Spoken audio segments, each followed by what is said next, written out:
Bonjour à ceux qui nous rejoignent. Troisième partie avec Territoire Sénat et une actualité parlementaire particulièrement chargée, Saveria, aujourd'hui. Rebonjour. Bonjour à tous. Ils vont devoir s'expliquer. Christophe Castaner et Bruno Le Maire sont convoqués tout à l'heure au Sénat. Les sénateurs qui veulent des réponses sur les violences et les débordements de samedi dernier. Édition spéciale à suivre en direct sur notre antenne à partir de 16h.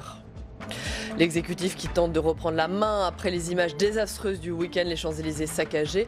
Le préfet de police de Paris est limogé. Les manifestations seront interdites dans certains endroits critiques, notamment les Champs-Élysées justement. Dans le reste de l'actualité, au Sénat, l'examen de la loi LOM, la loi d'orientation des mobilités, un texte censé répondre à un double défi, la réduction de la fracture territoriale en matière de transport et l'urgence environnementale. Les sénateurs jugent que la loi n'est pas financée. Je vous le disais en titre, le Sénat veut des explications. Les ministres de l'Intérieur et de l'Économie sont convoqués tout à l'heure par la Commission des lois et par la Commission des affaires économiques. Y a-t-il eu défaillance des services? À qui la faute? À combien se chiffrent les dégâts? Quel est l'impact économique? Christophe Castaner et Bruno Le Maire vont devoir répondre à toutes ces questions. C'est un sujet de Quentin Calmet. De l'aveu même des sénateurs, cette audition s'annonce très musclée. Ils seront jusqu'à 100 parlementaires, issus de la Commission des lois et de la Commission des affaires économiques du Sénat, à faire face à Christophe Castaner et à Bruno Le Maire. Après les violences de samedi, les présidents de ces commissions ont décidé dimanche d'interroger le ministre de l'Intérieur et le ministre de l'Économie sur les moyens mis en place pour faire face à ces troubles et sur les conséquences de ces nouvelles dégradations sur la situation du commerce et de l'attractivité économique de notre pays. Nous allons poser au Sénat les questions que les Français se posent. Les images que nous avons vues des scènes à Paris samedi après-midi ont profondément choqué nos concitoyens. Et donc nous avons beaucoup de questions sur la manière dont les forces ont été dirigées, les consignes qui leur ont été données, et puis d'autres questions pour que ce type d'événement n'arrive plus. De nouvelles auditions, plus de 3 mois après une première convocation de Christophe Castaner et de son secrétaire d'État Laurent Nunez. Ils étaient alors venus s'expliquer sur les violences lors de l'acte 3 des Gilets jaunes. Ils nous disaient déjà on va prendre des mesures fortes, on va prendre des décisions. La preuve en est, c'est que zéro efficacité. Il y a manifestement une carence de gestion du maintien de l'ordre public avec cet accroissement des violences de gens blessés comme on n'en a jamais eu dans notre pays et une impuissance à arrêter un nombre finalement limité de casseurs. Des sénateurs de gauche qui entendent également dénoncer les choix économiques du gouvernement lors de cette audition qui s'annonce particulièrement tendue. Voilà, rubrique habituelle maintenant dans cette émission, l'œil de... À tout de suite.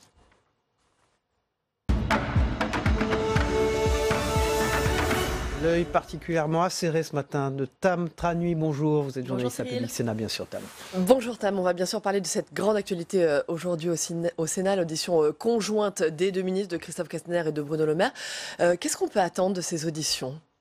Bien, écoutez, déjà, ce qu'on peut dire que c'est une rareté. Ce n'est pas la procédure la plus classique d'avoir ainsi une audition à deux commissions, mais c'est un signal déjà de la mobilisation du Sénat qui veut montrer qu'il exerce pleinement sa mission de contrôle de l'action du gouvernement et qu'il s'intéresse aussi bien au sujet régalien qu'économique. C'est donc l'occasion pour le Sénat, qui est majoritairement à droite, donc dans l'opposition au gouvernement, de jouer ce petit rôle de poil à gratter, surtout face à une Assemblée nationale qui est dominée bien sûr par La République En Marche.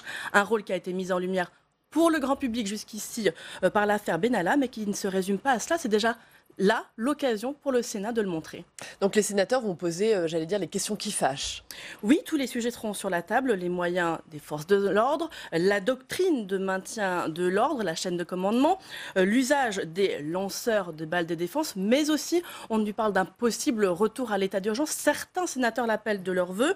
On attend aussi bien sûr tout ce qui est plus économique, les effets attendus de la loi anti-casseurs, mais aussi les effets des gilets jaunes d'un point de vue économique sur les dégâts pour les commerces des Champs-Élysées et pour l'image de la France. On nous a dit pas de tabou. Les sénateurs ne veulent pas non plus chercher à polémiquer pour polémiquer. D'ailleurs, l'heure est plutôt à la collaboration entre le Sénat et l'exécutif. Cette décision de faire cette audition, elle a été prise à la fois par Philippe Bas, le président de la Commission des lois, la présidente de la Commission des affaires économiques, Sophie Primas, et Gérard Larcher. Mais tout cela, vraiment avec l'exécutif. Les ministres ont d'ailleurs répondu oui, très vite pour venir se faire auditionner. Alors Tam, c'est la première fois qu'on va entendre le ministre de l'économie Bruno Le Maire sur l'impact de la crise des Gilets jaunes. Il n'a jamais été auditionné sur cette question-là. En revanche, c'est la deuxième fois que Christophe Castaner, le ministre de l'Intérieur, est auditionné là-dessus. Et oui, puisqu'il avait déjà été entendu par le Sénat début décembre, au lendemain de l'acte 2 de la mobilisation des Gilets jaunes. À l'époque, Christophe Castaner avait déjà été partiellement exaspéré par un certain nombre de questions. Certains sénateurs lui avaient fait un procès en échec, alors qu'on était au tout début du mouvement des Gilets jaunes. Alors que dire aujourd'hui, alors que la France a subi 18 samedis de mobilisation, eh bien, le ministre de l'Intérieur risque de faire face à des attaques autrement plus dures. D'autant qu'on imagine que certains vont se faire un malin plaisir, j'allais dire, à lui ressortir certaines de ses déclarations du mois de décembre. Oui, ça c'est très clair. Certains ont bien relu tout ce qui s'est dit début décembre. Et je l'ai fait également. Christophe Castaner avait déclaré à l'époque qu'il fallait revoir la doctrine de maintien de l'ordre. Nous avons des doctrines qui ne sont plus adaptées à la réalité. C'est ce qu'il avait dit à l'époque. Il avait annoncé travailler sur le sujet. Le problème, c'est qu'aujourd'hui, beaucoup jugent qu'il ne s'est absolument rien passé. Il avait également assumé des décisions comme regrouper tous les manifestants sur les Champs-Élysées.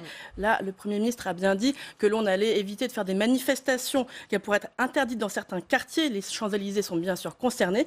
Et puis, notez aussi qu'à l'époque, Christophe Castaner s'est dit contre le retour de l'état d'urgence. On va voir s'il est toujours sur cette même ligne. Il avait aussi dit que c'était à l'État de dédommager ce qui n'était pas couvert par les assurances. Là, on va voir si son collègue de l'économie est d'accord. Pour terminer très rapidement, en quelques mots, il était à l'époque accompagné par Laurent Nunez, son secrétaire d'État. Oui, en quelques mots. Nunez qui avait dit alors que la proposition de loi anti-casseurs, elle ne servait à rien. Maintenant, on voit bien que l'exécutif attend l'application de cette loi comme le Messie. Puis je dis aussi qu'à l'époque, il y avait le préfet de police, Michel Delpech, qui avait été auditionné, qui avait répondu à beaucoup de questions. Évidemment, on n'est plus tout à fait dans la même situation maintenant que l'exécutif a annoncé son limogeage. Merci beaucoup, Tam. Merci pour cet éclairage. Alors, après les images désastreuses du week-end, les Champs-Élysées saccagés, l'exécutif tente donc de reprendre la main. Édouard Philippe a fait plusieurs annonces. Le préfet de police de Paris est limogé. Les manifestations seront interdites dans certains endroits critiques, notamment les Champs-Élysées. Et les forces de police vont disposer de nouveaux moyens d'action. Élément de réponse, Jordan Klein. Les événements de samedi dernier sur les Champs-Élysées sont intolérables. Voilà les mots prononcés par le Premier ministre Édouard Philippe, qui admet des dysfonctionnements dans le dispositif policier mis en place. Mais face aux casseurs, l'exécutif veut faire preuve de fermeté.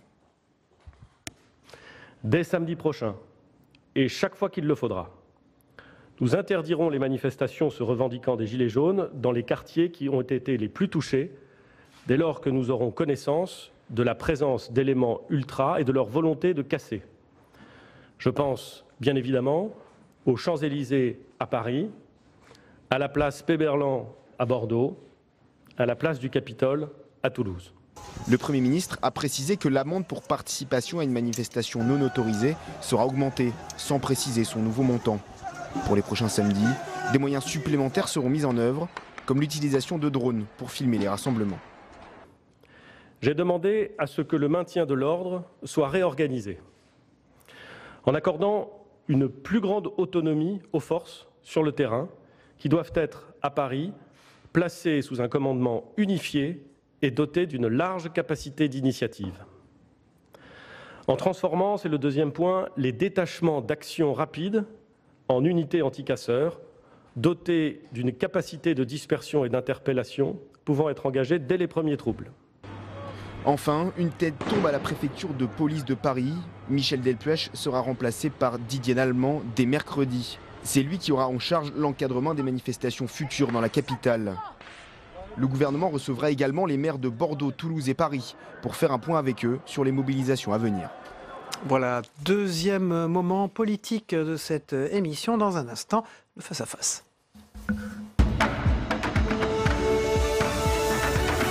Face avec François Grosdidier. Bonjour. Vous êtes sénateur Les Républicains de la Moselle et merci d'être présent sur ce plateau ce matin. Bonjour François Grosdidier, vous êtes membre de la commission des lois du Sénat. Vous allez donc auditionner tout à l'heure Christophe Castaner et Bruno Le Maire. Qu'attendez-vous de ces auditions ? Des réponses à des questions qui se posent aujourd'hui. Comment, après 18 semaines de manifestations, le gouvernement peut encore se laisser surprendre ? Comment peut-il ne pas avoir de réponse adaptée sur le terrain au déferlement des casseurs qui ont saccagé pour la 18e semaine les Champs-Élysées? C'est absolument surréaliste. Comment peut-on se satisfaire simplement de la démission, ou plutôt de la destitution du préfet de police de Paris, alors que manifestement, les policiers sur le terrain ne savaient pas ce qu'ils devaient faire? Alors justement, précisément, est-ce que vous comptez, vous dites les policiers sur le terrain ne savaient pas ce qu'ils devaient faire, est-ce que vous comptez mettre Christophe Castaner, le ministre de l'Intérieur, devant ses responsabilités? Beaucoup à droite comme à gauche disent que sa responsabilité personnelle est engagée.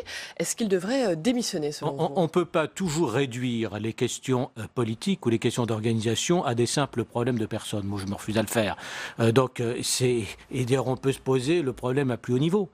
Quand la semaine dernière, le président de la République lui-même saisit le Conseil constitutionnel contre son propre gouvernement à propos de la loi anti-casseurs.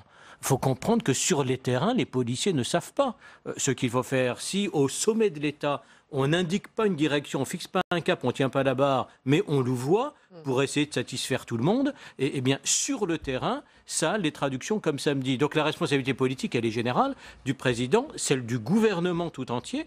On attend des réponses. Il ne s'agit pas de focaliser sur le ministre de l'Intérieur, sur le préfet de police, comme si en changeant une personne, pourtant, on aurait c'est lui qui réglé a le problème. été limogé hier par le gouvernement. Hier, Christophe Castaner a mis en cause la chaîne de commandement.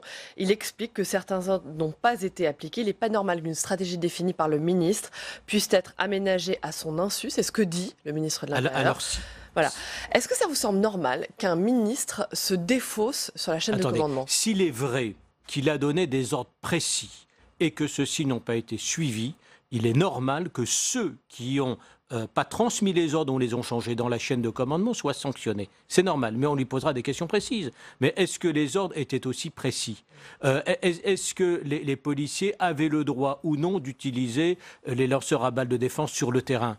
Est-ce qu'ils devaient, comme je l'ai entendu dire, effectivement demander l'ordre de tirer? Comme si vous avez quelqu'un qui vous tire une bille d'acier au lance-pierre ou qui est en train d'incendier un immeuble, est-ce qu'ils avaient besoin, est-ce qu'ils devaient attendre des minutes et des minutes d'avoir l'ordre de tirer pour faire usage de l'arme? Toutes ces questions, nous allons les poser cet après-midi, parce que si effectivement c'est le mode d'organisation qui avait été posé, ils ne pouvaient pas répondre à la situation sur le terrain. Certains syndicats de police disent que les forces de l'ordre avaient comme consigne de ne pas intervenir, en clair de laisser faire. Est-ce que vous croyez à un tel cynisme de la part du gouvernement? C'est pas du cynisme. La consigne de ne pas intervenir, est-ce que vous y croyez? De ne pas intervenir. On leur donne des ordres contradictoires. J'insiste, même quand le président de la République sollicite le Conseil constitutionnel contre sa propre majorité, eh bien, les forces de l'ordre ne savent pas où elles doivent aller. On attend du président du gouvernement qu'il fixe un cap et qu'on s'y tienne.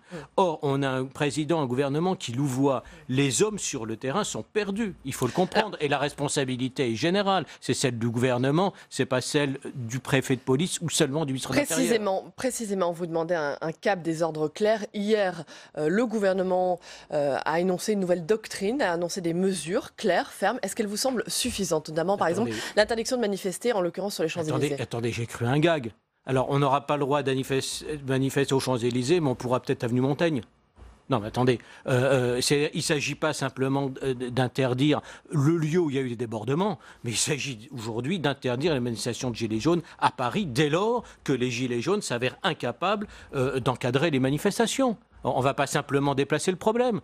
Comme passer l'amende de 35 à 135 €, c'est un gag. C'est-à-dire aujourd'hui, le manifestant continuera à risquer plus à mal stationner sa voiture qu'à participer à une manifestation interdite. Attendez, le gouvernement semble, même après ce samedi, ne pas avoir pris la mesure du problème et rester dans les demi-mesures. On n'attend plus des demi-mesures, on attend des vraies mesures, qu'un cap soit défini et que les hommes sur le terrain sachent quoi faire. Vous demandez un retour de l'état d'urgence?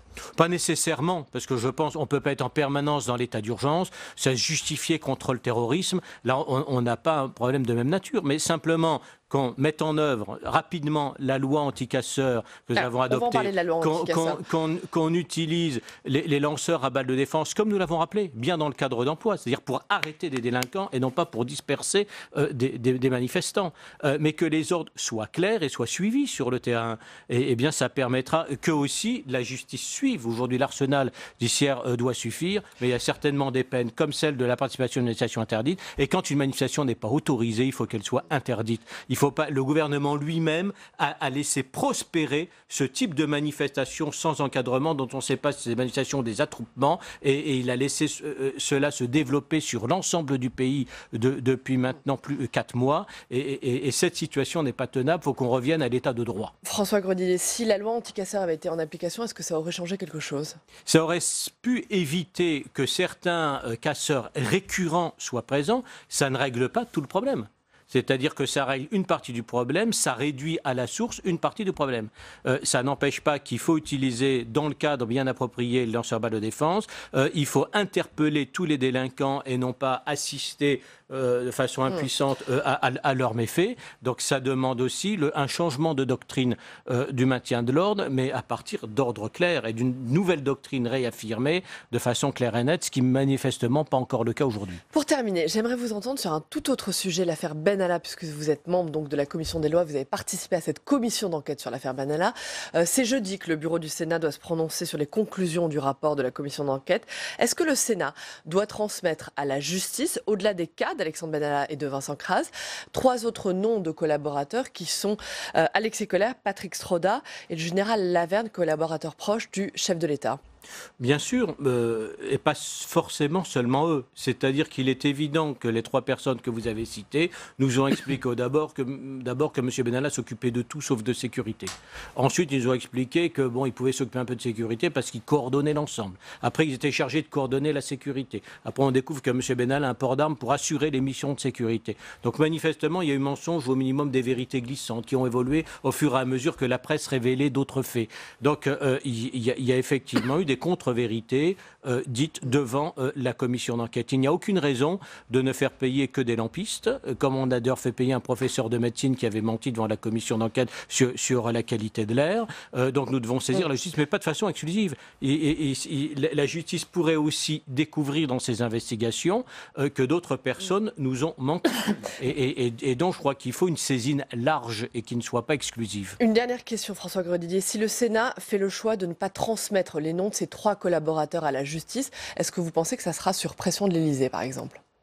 C'est évident qu'on a fait savoir à certains sénateurs qu'à la veille de la réforme constitutionnelle, il serait peut-être mieux pour le Sénat de rester docile s'il ne voulait pas. Qui a fait pression Qui a fait pression? Je vous laisse l'imaginer. Qui dans l'exécutif, je ne pense pas que ce soit le président de la République directement, bien qu'il soit quand même permis d'appeler le président du Sénat au moment de la commission d'enquête pour tenter d'impressionner le président du Sénat. Quel sénateur a subi ces pressions? Le président du Sénat et d'autres sénateurs? C'est à eux de vous le dire. Mais quand vous avez des collègues sénateurs qui viennent vous expliquer que la veille de la réforme constitutionnelle, ce serait peut-être bien d'avoir une attitude de compromis, c'est quand même ce qu'on entend dans certaines bouches. On peut imaginer que des pressions ont été exercées ou alors... Vous ne pouvez pas nous dire qui est venu vous voir pour vous... Non, personne n'est venu me voir personnellement parce que je crois qu'il n'aurait pas cherché à m'impressionner. Bon, il y a peut-être d'autres sénateurs... Non, c'est clair qu'aujourd'hui, un certain nombre de sénateurs se posent la question de savoir s'ils n'ont pas beaucoup à perdre pour l'institution sénatoriale à chercher un rapport de force avec le gouvernement. Or, si on veut que la démocratie fonctionne, il faut que chaque pouvoir s'exerce pleinement et que le Parlement exerce pleinement sa mission de contrôle. Dans notre République française, il n'y a que le Sénat qui exerce cette mission qui est fait parfois par les chambres basses dans d'autres démocraties. Il faut effectivement que le Sénat tienne cela et puis après on ira au rapport de force s'il le faut, mais nous devons être fidèles à notre mission constitutionnelle. Merci beaucoup. François Grosdidier, vous avez représenté le Sénat au forum de Crans-Montana. Au menu de ce forum, c'est le développement de l'Afrique dont l'avenir est lié à celui de l'Europe. Et j'ai vu que vous étiez assis sur votre page Facebook, j'ai une photo aux côtés du chancelier, l'ancien chancelier allemand Gerhard Schröder. Alors on le crédite d'avoir relancé l'Allemagne sur le plan économique lorsqu'il était au pouvoir. Qu'est-ce qu'il vous a dit le chancelier Schröder. Vous avez pu échanger avec lui pendant un long moment, j'ai vu. Oui, il a la même analyse, c'est-à-dire que l'Europe et l'Afrique ont un destin lié. Au moment où la zone Asie-Pacifique avec les États-Unis devient le centre de gravité économique du monde, l'Europe et l'Afrique ont tout à gagner à se développer. Alors c'est vrai que l'Afrique apparaît comme le continent le plus en panne, celui où l'évolution démographique est la plus forte et où le décollage économique n'est pas encore avéré. Pourtant, le pays qui a le plus de potentialité, dont l'ouverture naturelle, c'est-à-dire est vers l'Europe, et c'est aussi, compte tenu de son évolution démographique, celui d'où peut survenir beaucoup de problèmes pour l'Europe en termes de migration.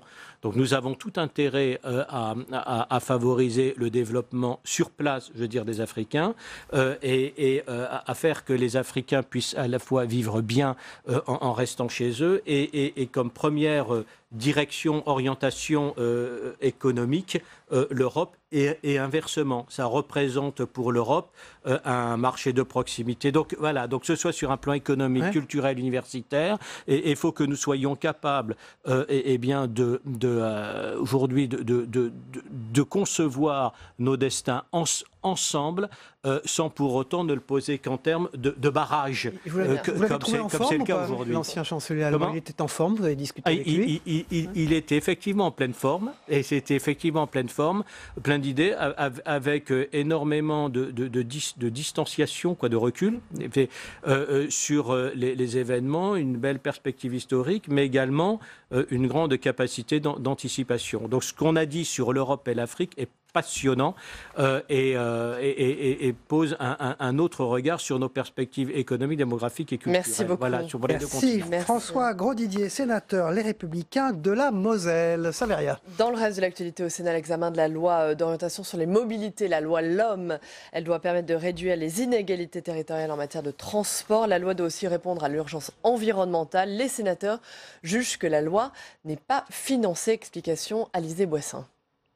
Sur les transports de demain, les visions diffèrent entre gouvernement et Sénat. La Chambre haute, représentante des collectivités territoriales, est en première ligne. Le 6 mars, la Commission de l'aménagement du territoire a remanié le texte qu'elle jugeait incomplet. Au total, 240 amendements ont été adoptés, parfois à l'unanimité. Sur ce texte, les sénateurs dénoncent de nombreuses lacunes présentes dans la version du gouvernement, notamment sur le volet financier. On donne aux intercommunalités la compétence en matière de mobilité, c'est-à-dire en matière de transport, mais on ne leur donne pas les moyens d'exercer cette compétence. Et mettre en place des services de mobilité, des services de transport, ça coûte de l'argent. Et on sait très bien aujourd'hui que les collectivités n'ont pas beaucoup d'argent à consacrer à de nouvelles compétences. Donc on a à cœur de donner aux collectivités les moyens d'exercer cette compétence. Les sénateurs souhaitent que le milliard d'euros récolté grâce à la TICPE, cette taxe sur les produits énergétiques, soit entièrement consacré au portefeuille de la mobilité. Il s'agit d'un minimum pour les élus, car les fonds sont encore loin de couvrir les investissements nécessaires à la rénovation des réseaux vétustes. Mais le Sénat a aussi ajouté d'autres points. Inciter au développement de nouvelles infrastructures dans les zones où les offres de mobilité sont rares. Favoriser les déplacements à vélo en créant un schéma national des routes pour bicyclettes. Créer des voies et places de stationnement pour véhicules à faible émission. Autre sujet manquant pour les sénateurs, l'avenir des petites lignes ferroviaires. Le texte sera débattu en séance publique à compter du 19 mars.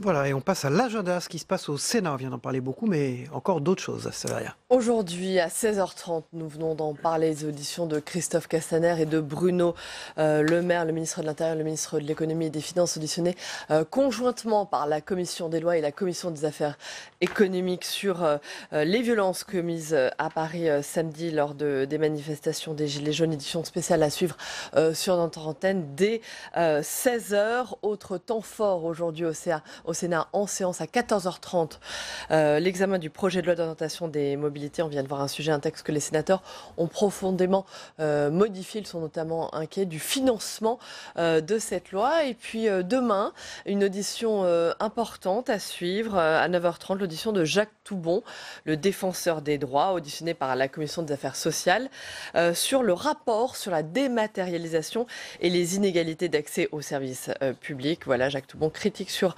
l'inégalité d'accès des Français aux services publics, à suivre donc demain. Beaucoup de choses à suivre demain, donc on vous retrouve demain, notamment cette audition de Christophe Castaner et de Bruno Le Maire devant les sénateurs. Merci Saveria, et donc à demain. Nous on reste ensemble, on va regarder la météo des territoires, le temps qu'il fait en France aujourd'hui, et puis dans les territoires français des Outre-mer. Et puis ensuite on regarde le Zap Matin de Christophe Combarieux, qui s'est également passé dans les journaux télévisés hier soir, les émissions politiques, mais également chez nos confrères ce matin. On regarde ensemble, on se retrouve après. Très bonne journée, à demain. La météo des territoires vous est présentée par la filière CRC, engagée pour le bon, dans l'assiette et dans les champs.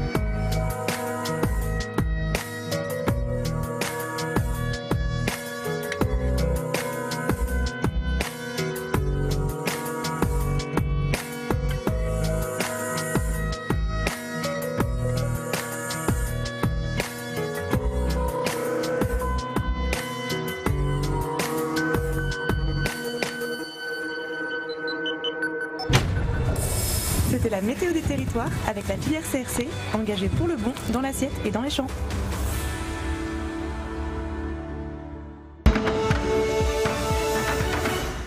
Le pays est plongé dans le chaos, on est la risée du monde entier. Et pourquoi nous sommes dans cette situation ? Parce que la politique économique et sociale du président de la République est injuste. Je veux dire, la France se ridiculise là. Il y a 10 000 personnes dans la rue et on assiste à toutes ces destructions. Et quand on n'assiste pas à toutes ces destructions, on assiste à quoi ?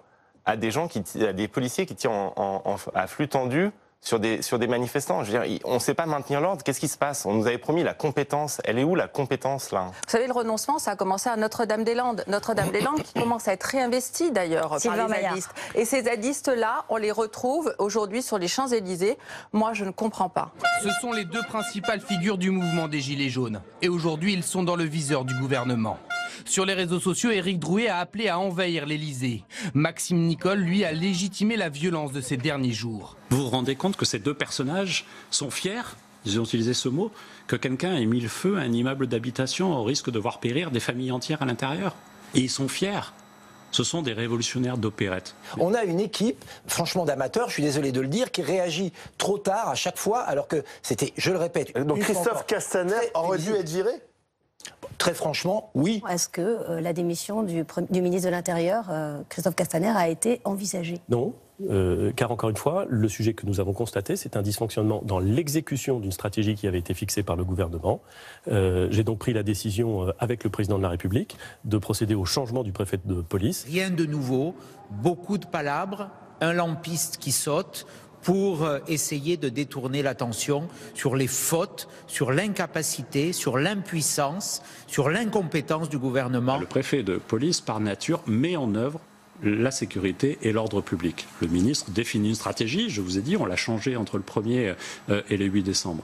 Michel Delpech a la responsabilité de cette mise en œuvre. Il y a des choses qui lui ont échappé. Christophe Castaner ignorait qu'un usage différent des LBD serait fait ce jour-là ? Nous avons constaté samedi soir que les consignes qui relevaient de la stratégie que nous avions définie à la suite du 1er décembre, n'avaient pas été correctement mises en œuvre. Nous l'avons constaté, nous en tirons... je réponds très précisément à votre question. Nous l'avons constaté avec Christophe Castaner. Donc je réponds très précisément à votre question. Il y a une façon de répondre qui n'est pas appropriée à la colère qui s'exprime. Je vais vous dire franchement, oui. Non mais je veux dire, on ne couvre pas le bruit du tambour en jouant du pipeau. C'est précisément ce que fait le gouvernement aujourd'hui, avec son grand débat. Sur quoi il joue du pipeau ? Avec son grand débat. Je l'ai dit, sous forme de provocation à quelques maires. Si vous souhaitez que samedi prochain, il n'y ait pas de force de sécurité dans votre ville parce que vous pensez que les moyens sont disproportionnés, dont acte. Par contre, vous me l'écrivez. J'ai pas eu de courrier. Voilà, demain, l'invité politique de Territoire d'Info, ce sera Julien Denormandie, le ministre de la Ville et du Logement, qui sera en direct sur ce plateau. Merci de votre fidélité. On se retrouve évidemment demain aux mêmes heures. Au revoir à tous, bonne journée.